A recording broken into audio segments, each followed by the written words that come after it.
Hello everybody, I'm here in sunny La Rochelle and going to respond to a question we get asked a lot here at Highfield Boats. What are the key differences between the Classic range and the Ultralite range? Now it just so happens that here on the stand I have a Classic 290 sat next to an Ultralite 290, so it's really easy for me to run through a few of the key differences. Both of these boats are working tenders, so there are some options that don't come as standard on here, but I'll give you a rough idea of the main differences. So we'll start with the Classic 290. Now the Classic 290 as standard comes with the false floor. Now that's a key element, that's a key difference here. So that means we have the same hull on both models, Classic and Ultralite, but on the Classic we have the false floor.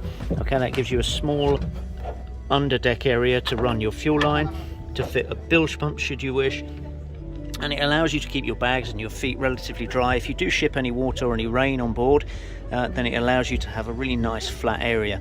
We find it's also a lot easier to use because of that flat space. You don't have the V all the way down to the keel, you have a flat working area. Seat wise, they're the same whether it be an Ultralite or a Classic. So you have your seat holders, 2 seat holders on both the Ultralite and the Classic. Another key difference on the Classic to the Ultralite is we have the bow locker. Now we don't have a bow locker on the Ultralite. The bow locker in the Classic, EVA coated.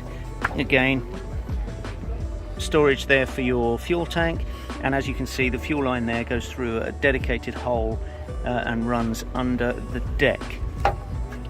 Some other key differences will come onto the tubes, and if you look at the bow area you can see actually the bow area on the Classic is wider than it is on the Ultralite. So the Ultralite is slightly narrower, okay, which again saves a little bit of weight.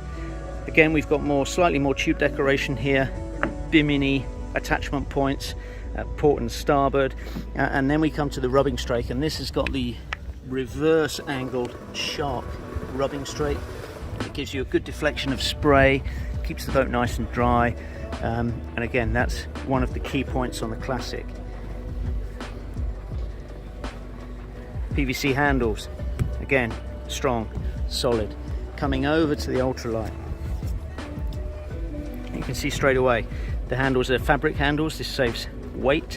The rubbing strake has actually been replaced just by a bumper strake really. Now again it gives good protection, but it saves a lot of weight compared to the shark strake that you can see here on the Classic. Ultralite, different. Tubes themselves are very similar. Slightly narrower in the bow is the Ultralite, but the biggest difference you'll find in here is it's a single skin. Okay, so it's a single skin, same hull thickness, same transom knees, same strength inherent in the boat, but there is there's no fake floor. So if you ship any water on board, it will sit in that V. We give you a fuel tank pad, but again your fuel line will be running along the deck. Everything about this boat has been built to make it as light as possible.